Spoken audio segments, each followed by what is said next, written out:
ఘంటారావానికి స్వాగతం. ముందుగా ప్రధానాంశాలు. వ్యక్తిగత కారణాలతోనే ఎంపీ పదవికి రాజీనామా. రాజ్యసభ చైర్మన్ ఆమోదించారన్న విజయసాయిరెడ్డి.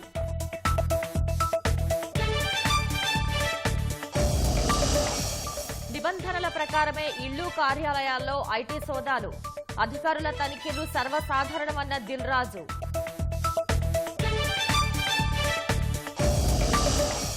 నేరగాళ్ల కదలికలు ఇట్టే పసిగట్టేలా 1,00,000 సీసీ కెమెరాల లక్ష్యం. ప్రభుత్వం ప్రజా భాగస్వామ్యంతో ఏర్పాటుకు సన్నాహాలు. గల్ఫ్ ఆఫ్ మెక్సికో పేరును గల్ఫ్ ఆఫ్ అమెరికాగా మార్పు. అగ్రరాజ్య అసాధారణ వారసత్వాన్ని కాపాడటమే లక్ష్యమన్న ట్రంప్.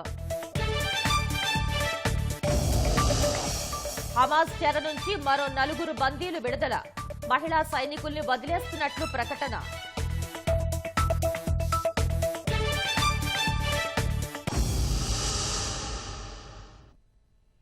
పూర్తిగా వ్యక్తిగత కారణాలతోనే రాజ్యసభ సభ్యత్వానికి రాజీనామా చేసినట్లు ఎంపీ విజయసాయిరెడ్డి తెలిపారు. తన రాజీనామాను రాజ్యసభ చైర్మన్ ఆమోదించినట్లు ఆయన వెల్లడించారు. తనలాంటి వాళ్లు 1000 మంది పార్టీని వీడినా జగన్ కు ప్రజాదరణ తగ్గదన్నారు. జగన్ తో అన్ని మాట్లాడాకే తాను రాజీనామా పత్రం సమర్పించినట్టు తెలిపారు. పూర్తిగా వ్యక్తిగత కారణాల వల్ల నా యొక్క రాజ్యసభ సభ్యత్వానికి ఇంకా 3.5 సంవత్సర కాలం ఉన్నప్పటికీ కూడా రాజీనామాని ఉపరాష్ట్రపతి గారు మా యొక్క రాజ్యసభ చైర్మన్ అధ్యక్షుల వారికి సమర్పించడం జరిగింది. ఆయన ఆ రాజీనామాను ఆమోదించడం కూడా జరిగింది. పూర్తిగా వ్యక్తిగత కారణాల వల్ల రాజీనామా మాత్రమే కాదు, రాజకీయాల నుంచి కూడా తప్పుకోవాలన్నటువంటి నిర్ణయాన్ని తీసుకోవడం జరిగింది. ఈ కష్టాల్లో ఉన్న సమయంలో మీరు పార్టీని వదిలేసి వెళ్ళిపోయారనే విమర్శలు కూడా వస్తున్నాయి. వైఎస్ఆర్ కాంగ్రెస్ పార్టీ 2019 ఎన్నికల్లో 151 స్థానాలు సాధించుకున్నది. 2024 ఎన్నికల్లో 40% ఓటింగ్ సాధించుకున్నది. జగన్మోహన్ రెడ్డి గారు అత్యంత ప్రజాదరణ కలిగినటువంటి నాయకులు. నాలాంటి వాళ్ళు 1000 మంది పార్టీని వీడినా కూడా ఆయనకున్న ప్రజాదరణ తగ్గదు అన్నటువంటిది నా ఉద్దేశం. జగన్మోహన్ రెడ్డి గారు లండన్లో ఉన్నారు. ఆయనతో నేను ఫోన్లో మాట్లాడి అన్నీ చాలా వివరంగా వివరించడం జరిగింది. అన్నీ వివరించిన తర్వాతనే నేను ఈ రాజీనామా పత్రాన్ని అధ్యక్షుల వారికి సమర్పించడం జరిగింది. భవిష్యత్తులో ఒక్కసారి రాజకీయాల నుంచి తప్పుకున్న తర్వాత రాజకీయాల గురించి మాట్లాడడం అన్నటువంటిది సమంజసం కాదేమోనని నా ఉద్దేశం. రాజకీయాల నుంచి తప్పుకున్న తర్వాత ఇక ప్రాథమిక సభ్యత్వం అన్నటువంటిది ఎలా ఉంటుంది? మీరు కూడా బీజేపీలోకి వెళ్తారనేటువంటి ప్రచారం కూడా జరుగుతుంది. నా సుదీర్ఘ రాజకీయ జీవితంలో నాకు తెలిసి నేను ఏ రోజు అబద్ధాలు చెప్పలేదు. ఒక హిందూ ధర్మాన్ని నమ్మినటువంటి వ్యక్తిగా, వెంకటేశ్వర స్వామిని నమ్ముకున్నటువంటి వ్యక్తిగా నేను అబద్ధాలు చెప్తాను అని చెప్పను. అలా చెప్పుతాను అని ఎవరైనా నమ్మినట్లయితే అది మీ యొక్క విజ్ఞతకే వదిలేస్తున్నాను.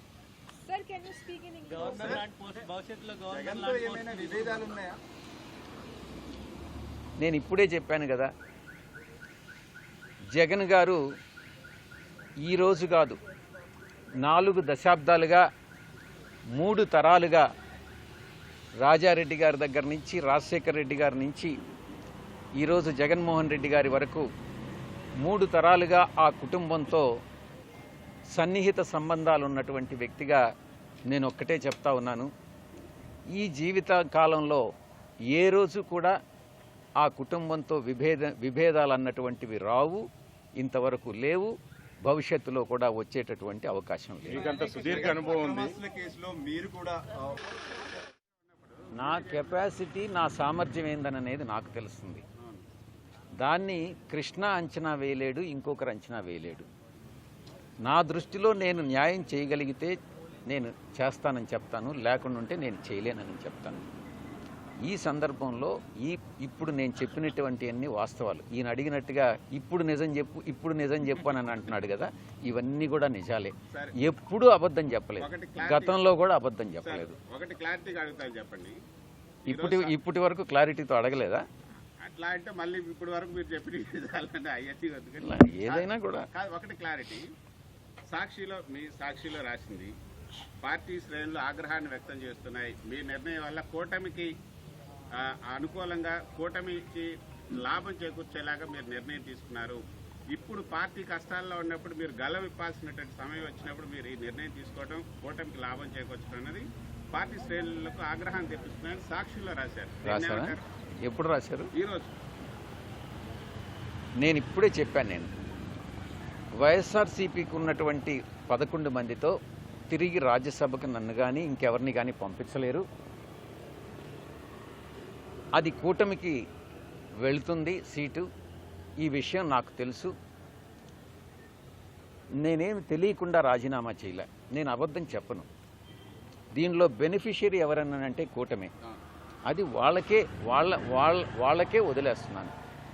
ఏం చేయాలి, ఎవరిని సెలెక్ట్ చేసుకోవాలి, నా ఓన్లీ రిక్వెస్ట్ ఏందనంటే నాకన్నా ఇంకా కొంచెం విజ్ఞానవంతుడు, ఇంకా కెపాసిటీస్ ఎక్కువ ఉన్న అతన్ని కానీ తీసుకొస్తే అది ఏ పార్టీకి సంబంధించి అయినా అది రాష్ట్రానికి, దేశానికి ఉపయోగపడుతుందని మాత్రమే నేను చెప్పగలను. ఇది మీరు సాక్షిలో రాసింది 100% కరెక్ట్. దీనివల్ల లబ్ధి పొందేటటువంటిది కూటమి నుంచి నేను ఏదన్నా డబ్బులు తీసుకున్నానని మీరు భావిస్తున్నారా? చెప్పండి. అదైనా కూడా లాభం చేకూర్చే నిర్ణయం ఎందుకు తీసుకున్నారంటే మీరు ప్రత్యర్థి కదా సార్, కూటమి అనేది మీ ప్రత్యర్థి పార్టీ, దానికి ఎందుకు లాభం? నేను ఒకటే చెప్పాను నా ట్వీట్లో, జగన్ గారు నా శ్రేయోభిలాషి. ఆ కుటుంబంతో నాకు 4 దశాబ్దాల సంబంధం ఉంది. చంద్రబాబు నాయుడు గారిని రాజకీయంగా నేను వ్యతిరేకించా. కుటుంబ పరంగా ఎటువంటి అభిప్రాయ భేదాలు లేవు, వ్యక్తిగత విభేదాలు లేవు. పవన్ కళ్యాణ్ గారితో నాకు చిరకాల స్నేహం ఉంది. ఈరోజు కాదు, చెన్నై రోజుల నుంచి ఉంది. ఇక ప్రత్యర్థి అంటున్నారు. దేంట్లో ప్రత్యర్థి? వీళ్ళందరూ కూడా నేను ప్రత్యర్థులుగా భావించట్లే. నాకు ఒక క్లారిటీ ఉంది. దేంట్లో నేను రాజకీయాల్లో ఎలా విభేదించాను, రాజకీయాలు మాత్రమే నేను విభేదించాను, వ్యక్తిగతంగా ఎక్కడ లేదు. ఇప్పుడు కృష్ణ అంటే ఆంధ్రజ్యోతిలో పనిచేస్తున్నాడు కాబట్టి ఆంధ్రజ్యోతి నాకు వ్యతిరేకంగా అబద్ధాలు రాస్తుంది కాబట్టి నేను, కానీ కృష్ణ పట్ల నాకేం వ్యక్తిగతంగా ఏం ఉండదే. ప్రొఫెషనే, వ్యక్తిగతమే. సార్ 9 ఏళ్ళు ఎంపీగా ఉన్నారు, సుదీర్ఘ రాజకీయ అనుభవం ఉంది, సంతృప్తిగా ఉందా మీ రాజకీయం చేసి? ఇప్పుడు ఏం బాధ లేదా ఈ రాజకీయాలు తప్ప? ఇప్పుడు నేను మీ ముందేదన్నా కళ్ళనీళ్ళు పెట్టుకున్నానా? నేను రాజీనామా సమర్పించి బయట వచ్చాను. మీతో సంతోషంగా నేను ఈ క్షణాలు గడుపుతా ఉన్నా. నాకు బాధ అనేటటువంటిది ఏ మనిషికైనా ఉంటుంది. నేను అబద్ధం చెప్పను. నేను మళ్ళీ చెప్తా ఉన్నా. మనసులో ఎక్కడో కొంత బాధ అయితే ఉంటుంది. కానీ ఆ బాధ అన్నటువంటి దానికన్నా నేను న్యాయం చేయలేకపోతున్నానే అన్నటువంటిదే ఎక్కువ బాధను కలిగిస్తుంది. కాబట్టి న్యాయం చేసేటటువంటి మరొక వ్యక్తికి ఈ పదవి దక్కాలని నేను కోరుకుంటాను. అది ఎవరైనా కావచ్చు. బాగా మిస్ అయిపోతుంటారు సార్. మీరు ఛాలెంజ్లు చేయటం, తర్వాత మీరు ప్రచారం చేయటం, ఇవన్నీ నేను ఛాలెంజ్ చేసినంత కూడా నేను చేసి చూపిస్తాను. ముఖ్యంగా మీ మీద డిఫమేషన్ కేసు అయితే వదలను. ఎందుకనంటే నేను ఉమనైజర్ కాదు. ఎవరు ఉమనైజర్ అనేటటువంటిది మీకు తెలుసు. దాని విషయంలో మాత్రం నేను వదిలే ప్రసక్తే లేదు. ఇంకా చాలా ఉన్నాయి. కేవీ రావు విషయం నేను లాస్ట్ ప్రెస్ కాన్ఫరెన్స్లో నేను చెప్పాను. కేవీ రావు మీద డిఫమేషన్ వేస్తాను అని. ఈరోజు చెప్తా ఉన్నా కేవీ రావు మీద డిఫమేషన్ వేస్తాను అన్నాను. కేసులు కొనసాగుతాయిలేండి, మీకు అంటే వాళ్ళకి కొనసాగితే నేనేం భయపడేవాడిని కాదు కదా. 1 సంవత్సరం రోజులు జైల్లో ఉండొచ్చి నేను 9 సంవత్సరాలు రాజ్యసభ సభ్యుడిగా పనిచేశాను. 22-23 కేసులు ఉన్నాయి. భయం అనేటటువంటిది ఈ ఒంట్లో లేదు, భవిష్యత్తులో కూడా రాదు. Thank you. Sir, in English also, if you can tell us, you have come. You ask me questions, I'll tell So you. you've come to submit your resignation. No, here only. You have come to submit your resignation. You announced that you are quitting politics. So what is the reason and what made you take this decision? I have submitted my resignation and the Honorable Chairman Rajya Sabha has accepted my resignation and he asked me specifically what are the reason, whether it is voluntary or is there any coercion or undue influence. I have రాజకీయాలకు స్వస్తి పలకాలన్న నిర్ణయం నుంచి వెనక్కి తగ్గాలని విజయసాయిరెడ్డిని కోరామని YCP MP గురుమూర్తి తెలిపారు. మళ్లీ జగన్ ను CM చేసేందుకు పార్టీలో ఉండాలని విజ్ఞప్తి చేశానన్నారు. ఈ ఉదయం విజయసాయి నివాసానికి వైసీపీ ఎంపీ గురుమూర్తి వెళ్లారు. ఎందుకు ఆయన నిర్ణయం ఒకటి, విజయసాయిరెడ్డి గారు చాలా సీనియర్ మోస్ట్ లీడరు. పార్టీ పెట్టినప్పటి నుంచి ఆయన సేవలు అందిస్తూనే ఉన్నారు పార్టీకి. ఇప్పుడు కూడా అదే సేవలు కొనసాగించాలని కోరడం జరిగింది. అంటే రాజీనామా ఆయన పార్టీ వేడొద్దు, మీరు పార్టీలో ఉండాలని చెప్పి ఆయన అడిగారా? ఖచ్చితంగా మా పార్టీలో ఆయన కొనసాగాలని మేమందరం కోరుకున్నాం. ఎందుకంటే రాజకీయాల నుంచి విరమించుకోవద్దు. మీలాంటి అనుభవజ్ఞులు పార్టీకి చాలా అవసరం. సో ఖచ్చితంగా మళ్ళీ జగనన్నని ముఖ్యమంత్రి చేసుకోవడానికి అందరం సమాయత్తంగా పనిచేసుకుందామని కోరడం. ఆయన ఏం చెప్పారు సార్? ఆయన ఈ నిర్ణయానికి సంబంధించి ఏం చెప్పారు సార్? విజయసాయిరెడ్డి ఏం చెప్పారు సార్? అంటే మీరు అడిగారు కదా, కోరారు కదా, ఏమన్నారు ఆయన? పాజిటివ్ గా ఆలోచిద్దాం. అంటే ఇప్పుడు 10:30 గంటలకు రాజ్యసభ సభ్యత్వానికి రాజీనామా చేయబోతున్నారు. అంటే రాజీనామా కూడా చేయబోతున్నారు కదా, ఆయన విరమించుకోమంటే మరి ఏం చెప్పారు ఆయన? మాట్లాడతామని చెప్పారు. పార్టీలో ఏమన్నా సమస్యలు ఉన్నాయా? ఎందుకు లేనప్పుడు ఈ విధంగా నేతలంతా కూడా సమస్యలు ఏం లేవు. అంటే ఇప్పుడు 4వ రాజ్యసభ ఎంపీ మీ పార్టీని వీడటం 2024లో అధికారం కోల్పోయిన తర్వాత వరుసగా నేతలంతా కూడా పార్టీని వీడుతున్నాయి. ఏమైనా కేసులో వేధింపులు ఇటువంటి ఏమైనా అంశాలు ఉన్నాయా? వ్యక్తిగతంగా ఏమైనా ఇబ్బందులు ఉన్నాయా? ఎన్ని ఇబ్బందులున్నా తట్టుకునే ధైర్యం విజయసాయిరెడ్డి గారికి ఉంది. అది మనం చూస్తూనే ఉన్నాం.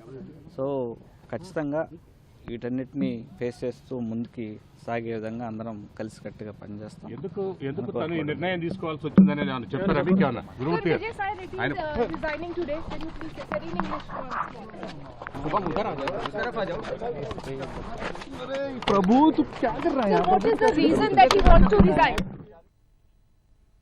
మైక్రోసాఫ్ట్ వ్యవస్థాపకుడు తన స్నేహితుడు బిల్ గేట్స్ సోర్స్ కోడ్ పేరిట త్వరలో విడుదల చేయబోయే పుస్తక కాపీని బహూకరించినందుకు ముఖ్యమంత్రి చంద్రబాబు ధన్యవాదాలు తెలిపారు.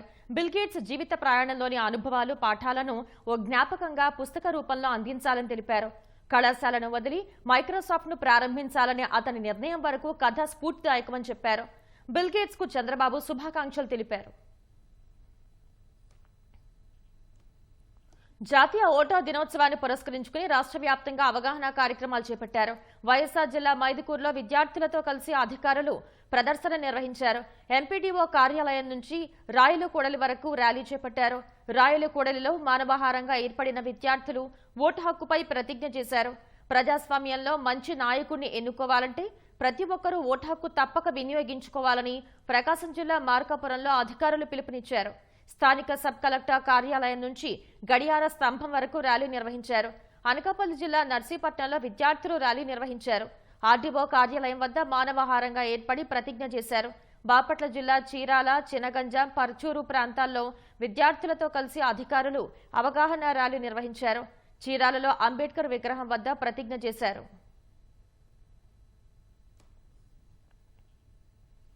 ఎన్టీఆర్ జిల్లా జూపూడిలో పెను ప్రమాదం త్రుటిలో తప్పింది. ప్రైవేట్ ట్రావెల్స్ బస్ ఒకటి హైదరాబాద్ నుంచి విజయవాడ వైపు అతి వేగంగా వెళ్తూ ఇసుక ట్రాక్టర్ను ఢీకొట్టింది. ఈ ప్రమాదంలో ట్రాక్టర్ డ్రైవర్కు తీవ్ర గాయాలయ్యాయి. వెంటనే విజయవాడ ప్రభుత్వాసుపత్రికి డ్రైవర్ను తరలించారు. ప్రమాద సమయంలో బస్సులో 40 మంది ప్రయాణికులు ఉన్నారు. వారంతా సురక్షితంగా ఉన్నారు. వేరే బస్సులో ప్రయాణికులను అక్కడి నుంచి తరలించారు.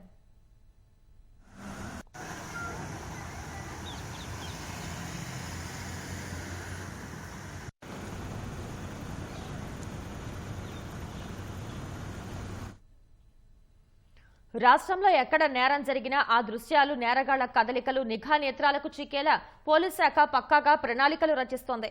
అందుకోసం మార్చి నెలాఖరుకల్లా రాష్ట్ర వ్యాప్తంగా 1,00,000 సీసీ కెమెరాల ఏర్పాటుకు సన్నద్దమవుతోంది. ప్రధానంగా ప్రార్థనా మందిరాలు, మతపరంగా సున్నిత ప్రాంతాలు, క్రైమ్ హాట్స్పాట్లు, కూడళ్లు సహా ప్రతి చోట నిఘా నేత్రాలను ఏర్పాటు చేయనుంది. కొన్ని ప్రభుత్వం ద్వారా, మరికొన్ని ప్రజా భాగస్వామ్యంతో ఏర్పాటు చేసి వీటన్నింటినీ స్థానిక పోలీస్ స్టేషన్లకు, కమాండ్ కంట్రోల్ రూమ్లకు అనుసంధానించనుంది. రాష్ట్రంలో నేరాల నియంత్రణకు సాంకేతిక ద్వారా అడ్డుకట్ట వేసేందుకు పోలీసు శాఖ పటిష్ట చర్యలు చేపడుతోంది. నిరంతర పహారా కాస్తూ ఎక్కడ నేరం జరిగినా నమోదు చేసేలా సీసీటీవీల ఏర్పాటుకు ప్రణాళికలు సిద్ధం చేసింది. సీసీ కెమెరాలు లేని చోట డ్రోన్ల ద్వారా నిఘా పెట్టేందుకు వీలుగా రాష్ట్రంలోని ప్రతి పోలీస్ స్టేషన్కు కనీసం ఒక్క డ్రోన్ అయినా అందించాలని పోలీసు ఉన్నతాధికారులు నిర్ణయించారు. విజయవాడ పోలీస్ కమిషనరేట్ పరిధిలో ఇప్పటికే డ్రోన్లను రద్దీ నిర్వహణ, నేర నియంత్రణకు వినియోగిస్తున్నారు. ఇలా రాష్ట్ర వ్యాప్తంగా వీటి వినియోగాన్ని పెంచనున్నారు. 2014-19 మధ్య టీడీపీ హయాంలో రాష్ట్రంలో 14,000 సీసీ కెమెరాలు ఏర్పాటు చేశారు. వాటికి సంబంధించి పై డాటా సెంటర్లో నిక్షిప్తమైన దృశ్యాలను అన్ని జిల్లాల కలెక్టర్లు, ఎస్పీలకు పంపించేందుకు వీలుగా ప్రత్యేక సాఫ్ట్వేర్ సిద్ధం చేశారు. తర్వాత వచ్చిన వైసీపీ ప్రభుత్వం ఆ సీసీ కెమెరాల నిర్వహణను గాలికొదిలేసింది. సాఫ్ట్వేర్ ను సైతం జిల్లాలకు పంపలేదు. దీంతో చాలా కెమెరాలు నిరుపయోగంగా మారి నేరాల రేటు పెరిగింది. కూటమి ప్రభుత్వం ఏర్పాటయ్యాక ప్రజా భాగస్వామ్యంతో పోలీసులు రాష్ట్ర వ్యాప్తంగా 25,250 సీసీ కెమెరాలను ఏర్పాటు చేశారు. వాటిలో నమోదైన దృశ్యాల ఆధారంగా 1989 కేసులు ఛేదించి నిందితుల్ని పట్టుకున్నారు. 2,434 మంది అనుమానితుల్ని గుర్తించారు. సీసీటీవీ కెమెరాలు రాష్ట్రం మొత్తం మీద అన్ని ఇంపార్టెంట్ జంక్షన్స్ లో గానీ, స్పాట్స్ లో గానీ, పాయింట్స్ లో గానీ ఇన్స్టాల్ చేయాలనేది.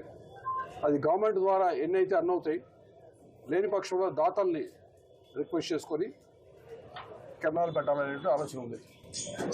దీని లక్ష్యం ఏమిటంటే ఒక రోడ్ యాక్సిడెంట్ కానీ, ఒక కొట్లాట కానీ, దొమ్మి కానీ, బాడీలో అఫెన్స్ అంటాం మా భాషలో, లేదా ఒక ప్రాపర్టీ అఫెన్స్ కానీ, ఏదైనా సరే ఒక నేరం అంటూ జరిగితే ఏదో కెమెరాలో అది రికార్డ్ అవ్వాలా. That's our objective. అన్ని కెమెరాలు పెట్టేయాలా రాష్ట్రం మొత్తంలో. ఒక రిలీజియస్ ప్లేస్ లో కానీ, ఒక క్రైమ్ హాట్స్పాట్ కానీ, ట్రాఫిక్ జంక్షన్ లో కానీ ఏదైనా సరే ఒక నేరం జరిగితే అది రికార్డ్ అవ్వాలి అనే లక్ష్యంతో 31 మార్చి కల్లా 1,00,000 కెమెరాలు ఇన్స్టాల్ చేయాలి అని చెప్పి అనుకున్నాం. విజయవాడలో 1,150 కెమెరాలు దాతలే ఇచ్చారు. ఈ కెమెరాలన్నింటినీ మేము అనుసంధానం చేస్తాం, ఇంటిగ్రేట్ చేస్తాం కమాండ్ అండ్ కంట్రోల్ సెంటర్ కి. కాబట్టి ఎక్కడ ఏం జరిగినా పోలీసు వాళ్ళకి ఇన్ఫర్మేషన్ రావాలి, కనిపించాలి, లేదా కనీసం రికార్డ్ అయిన దృశ్యం చూసి దొంగలు పట్టుకోవడం అవకాశం ఉండాలి. కృష్ణా జిల్లా కంకిపాడులో బైక్ల చోరీ కేసులో సీసీ కెమెరాల దృశ్యాల ఆధారంగా నిందితుణ్ణి గుర్తించి అతని వద్ద 20 లక్షల విలువైన 38 వాహనాల్ని పోలీసులు స్వాధీనం చేసుకున్నారు. తిరుపతి జిల్లాలో బాలికపై హత్యాచార ఘటనలోనూ సీసీ కెమెరాల ద్వారానే నిందితుణ్ణి గుర్తించారు. కర్నూలు జిల్లాలో ఓ హత్య కేసును ఈ దృశ్యాల ద్వారా ఛేదించారు. ప్రస్తుతం అందుబాటులో ఉన్న కొద్ది కెమెరాలతోనే ఈ స్థాయిలో నేరాలు ఛేదించారు. అలాంటిది 1,00,000 కెమెరాలు ఉంటే నేరగాళ్లు ఎవరూ తప్పించుకోలేరని, తప్పు చేయాలంటే భయపడతారనే ఉద్దేశంతో వీటిని యుద్ధ ప్రాతిపాదికన ఏర్పాటు చేసేందుకు పోలీసు శాఖ సన్నద్దమవుతోంది. భవిష్యత్తులో వాటన్నింటిలోనూ నేరగాళ్ల ముఖాలను గుర్తించే వ్యవస్థను పెట్టనుంది. మొత్తం సీసీ కెమెరాల ఏర్పాటు పూర్తయ్యాక వాటి దృశ్యాలను విశ్లేషించి ఏ ప్రాంతాల్లో ఎలాంటి నేరాలు జరుగుతున్నాయి, వాటి నియంత్రణకు ఏం చర్యలు తీసుకోవాలనే దానిపై పోలీసు శాఖ ట్రెండ్ అండ్ సెంటిమెంటల్ విశ్లేషణ చేయనుంది. ఐటీ అధికారులు ఏవేవో ఊహించుకుని తమ సంస్థ ఇంటిపై తనిఖీలు నిర్వహించారని ప్రముఖ నిర్మాత దిల్ రాజు అన్నారు. చివరకు సంతృప్తి చెందుతూ క్లీన్ చిట్ ఇచ్చి వెళ్లారని తెలిపారు. తాను తమ కుటుంబం 5 ఏళ్లుగా కొత్తగా ఏ ఆస్తులు కొనలేదని, ఎక్కడా పెట్టుబడులు పెట్టలేదన్న దిల్ రాజు 4 రోజులుగా జరిగిన ఐటీ తనిఖీలపై వివరణ ఇచ్చారు. తనతో పాటు ఇతర నిర్మాణ సంస్థలు, ఫైనాన్సర్లపై ఐటీ సోదాలు జరిగినా తనను మాత్రమే హైలైట్ చేస్తూ వస్తున్నారన్న దిల్ రాజు ఐటీ అధికారులు ఎలాంటి డబ్బు, డాక్యుమెంట్లు స్వాధీనం చేసుకోలేదని స్పష్టం చేశారు. ఫిబ్రవరి 3న ఐటీ కార్యాలయానికి రావాలని సూచించారని, తమ ఆడిటర్ వెళ్తారని దిల్ రాజు తెలిపారు. వ్యాపారాలు చేస్తున్నప్పుడు ఇన్కమ్ ట్యాక్స్ చేయాల్సిన ప్రాసెస్, అలాగే మా మీద కానీ, వేరే ప్రొడక్షన్ హౌసెస్ మీద కానీ, ఫైనాన్సర్స్ మీద కానీ నిన్న సెర్చెస్ అన్నీ ఉన్నాయి. పోతే మా దగ్గరకు వస్తే మా కుటుంబం మీద ఏదైతే ఆఫీస్ ప్లేస్ ఉందో ఆఫీస్ దగ్గర ఈ సెర్చ్లు జరిగాయి. సో మొదటి 3 రోజులు ఎవరిది వాళ్ళకి ఇండివిజువల్ గా సెర్చ్ చేసి స్టేట్మెంట్స్ తీసుకుంటారు. అయిన తర్వాత లాస్ట్ డే నిన్న ఆఫీస్ లో కన్క్లూడ్ చేస్తారు. సో మా హౌసెస్ లో జరిగిన గానీ, ఆఫీస్ లో జరిగిన దాంట్లో గానీ చాలా రిపీటెడ్ గా వేసిన కొన్ని ఛానల్స్ లో కానీ, సోషల్ మీడియాలో కానీ ఇంత డబ్బు దొరికింది, ఇంత డాక్యుమెంట్స్ దొరికాయి, అది దొరికింది అనేది కొన్ని హైలైట్ చేశారు. ఎక్కడ కూడా మా దగ్గర డబ్బు కానీ, డాక్యుమెంట్స్ కానీ ఐడెంటిఫై కానీ మా దగ్గర నుంచి వాళ్ళు తీసుకున్నది కానీ లేదు. నా దగ్గర ఒక 5 lakhs, మా శిరీష్ గారి దగ్గర ఒక 4.5 lakhs, అలాగే మా డాటర్ ఇంట్లో 6 lakhs, ఆఫీస్లో 2.5 lakhs, మొత్తం బిలో 20 lakhs. మా అందరి దగ్గర కలిపి బిలో 20 lakhs ఉంది. అలా ప్రతి ఒక్కటి ఇట్లా వాళ్ళు ఇన్కమ్ ట్యాక్స్ ఏమేమి చూశారనేది ఇలా వాళ్ళది అయిన తర్వాత పంచనామా చేసిస్తారు. 5 సంవత్సరాల నుంచి మేము ఎక్కడ ప్రాపర్టీస్ కానీ వేరే దాంట్లో ఇన్వెస్ట్మెంట్ చేయడం కానీ ఎక్కడ ఏమీ జరగలేదు. అది కూడా డిపార్ట్మెంట్కు టోటల్గా అందరి దగ్గరికి వెళ్ళి క్లియరెన్స్ చేసుకున్నారు. థియేటర్ సైడ్ ఉన్నాం కాబట్టి వాళ్ళకి అన్ని డీటెయిల్గా కావాలి. డీటెయిల్ అంటే ప్రొడక్షన్ ఎలా జరుగుద్ది, ప్రొడక్షన్లో 24 క్రాఫ్ట్స్ ఉంటాయి. ఆ 24 క్రాఫ్ట్స్లో లావాదేవీలు ఎలా ఉంటాయి ఒక్కొక్క సినిమాకి. సో ఆ డీటెయిల్స్ అన్నీ వాళ్ళు తీసుకోవడం జరిగింది.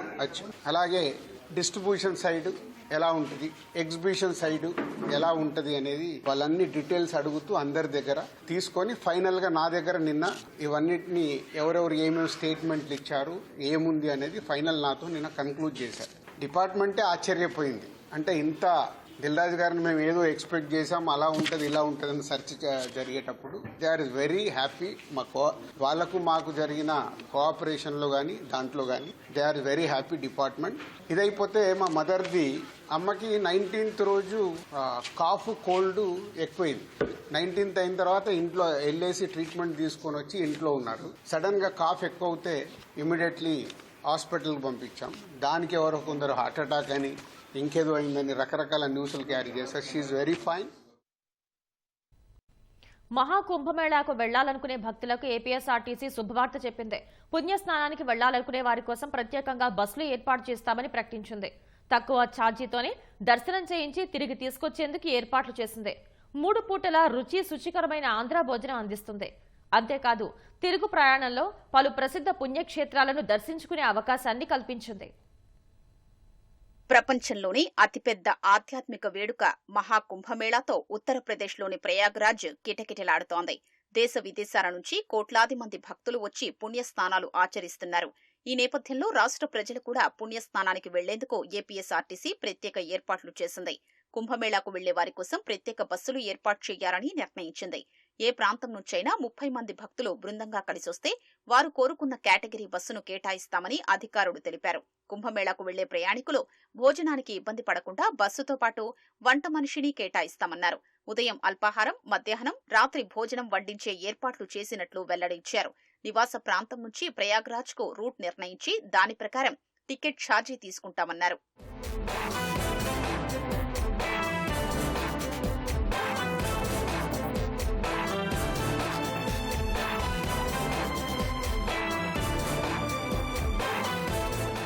తూర్పుగోదావరి జిల్లా కొవ్వూరు నుంచి కుంభమేళాకు ఫిబ్రవరి 1న సూపర్ లగ్జరీ స్లీపర్ బస్సులు బయలుదేరనున్నట్లు అధికారులు తెలిపారు. వారికి పూరి, కోణార్క్, ప్రయాగ్రాజ్, వారణాసి, బుద్ధగయ, కాశీ తదితర క్షేత్రాల దర్శనం చేయించనున్నట్లు తెలిపారు. సూపర్ లగ్జరీ బస్సుల్లో ఒక్కొక్కరికి రాను పోను టికెట్, భోజన సదుపాయము కలిపి 10,000, స్లీపర్ బస్సులో ఒక్కొక్కరికి 15,000 తీసుకుంటున్నట్లు తెలిపారు. అలాగే రాజమహేంద్రవరం నుంచి ఫిబ్రవరి 4న మధ్యాహ్నం 2 గంటలకు సూపర్ లగ్జరీ బస్సు బయలుదేరుతుందని అధికారులు చెప్పారు. భువనేశ్వర్, పూరి, కోణార్క్, ప్రయాగ్రాజ్, వారణాసి, గయా, బుద్ధగయ, విశ్వనాథ్ దర్శనం చేసుకునే అవకాశం కల్పించనున్నట్లు తెలిపారు. ఈ బస్సుకు టికెట్ ఒక్కొక్కరికి 10,000గా నిర్ణయించినట్లు వెల్లడించారు. ఫిబ్రవరి 18న మరో సూపర్ లగ్జరీ బస్సు బుక్ అయినట్లు తెలిపారు. భువనేశ్వర్, పూరి, కోణార్క్, బాస్పూర్, ప్రయాగ్రాజ్, కాశీ, అయోధ్య, గయా, బుద్ధగయ, అరసవెల్లి, అన్నవరం ఆలయాలకు తీసుకెళ్లనున్నట్లు చెప్పారు.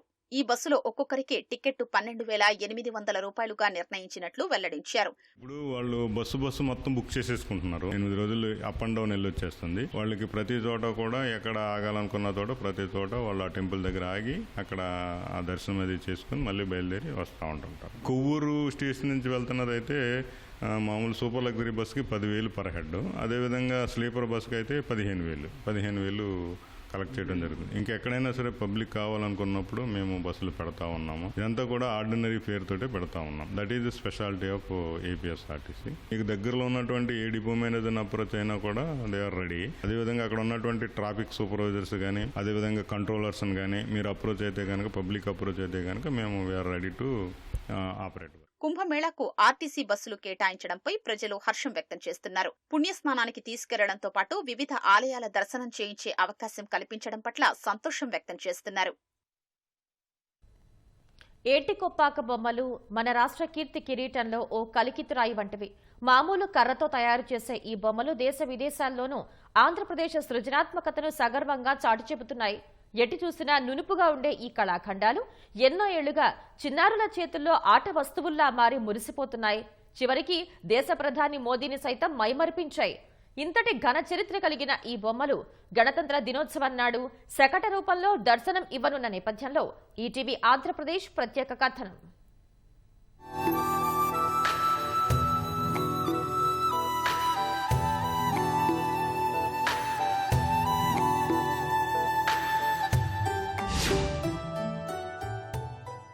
ఉమ్మడి విశాఖ జిల్లా ప్రస్తుతం అనకాపల్లి జిల్లాలో వరాహ నది ఒడ్డున ఉన్న ఏటికొప్పాక గ్రామం ఇది. ఈ గ్రామంలో ప్రతి ఇంటికి ఓ బొమ్మలు తయారు చేసే కథ.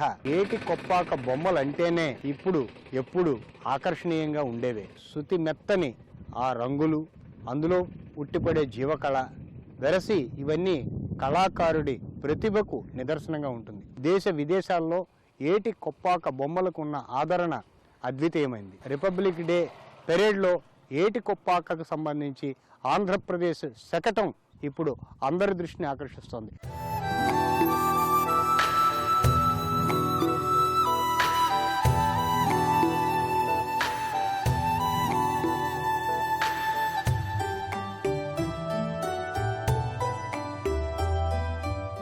చూడముచ్చటగా మనసుని కట్టిపడేస్తున్న ఈ బొమ్మలు చూశారా? ఇవి మన ఆంధ్రప్రదేశ్ గర్వం. జీఐ ట్యాగ్ సంపాదించిన ఈ బొమ్మల్ని అనకాపల్లి జిల్లా ఎలమంచిలి మండలం ఏటికొప్పాక గ్రామస్తులు గత 400 ఏళ్లుగా తయారు చేస్తున్నారు. వంట చేసేందుకు కూడా పనికిరాని అంకుడు కర్రతో అద్భుతాలు సృష్టిస్తున్నారు. సూదిమోన పరిమాణం గల బొమ్మల్ని సైతం సులువుగా చెక్కడాన్ని చూసి ఎవరైనా సరే ఔరా అనాల్సిందే. ఈ కళాకారుల ప్రతిభ గ్రామీణ సంస్కృతి సంప్రదాయాన్ని ప్రతిబింబిస్తోంది.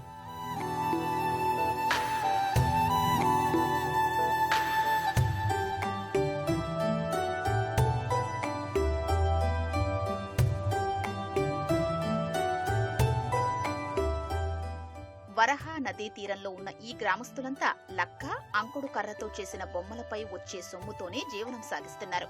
అంకుడు కర్రని సేకరించి చిన్న చిన్న ముక్కలుగా కోస్తారు. ఆ తరువాత బొమ్మ